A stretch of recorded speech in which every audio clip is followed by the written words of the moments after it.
Diríem que en aquest moment totes les empreses estan fent treballs per poder-ho aconseguir, no? Independentment d'aquesta incertesa econòmica que pot haver-hi, però també estan prioritzant tots els passos per poder aconseguir una sostenibilitat en els seus productes i en tot el cicle de vida del producte que estan fent. Home, si aquest criteri s'incorpora, pot tindre uns beneficis molt amplis en tots els departaments de tota l'empresa, des dels departaments de compres fins al departament de vendes, fins de lo que és els treballadors i el futur del treball i tot a les empreses, sí, sí. A més,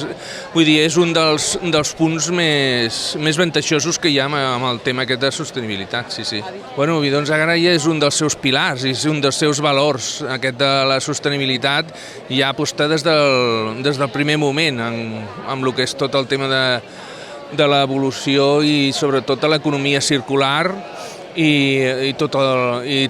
sobretot en el cicle de vida dels envasos i tot perquè es puguin reutilitzar novament i evitar sobretot el consum de recursos naturals.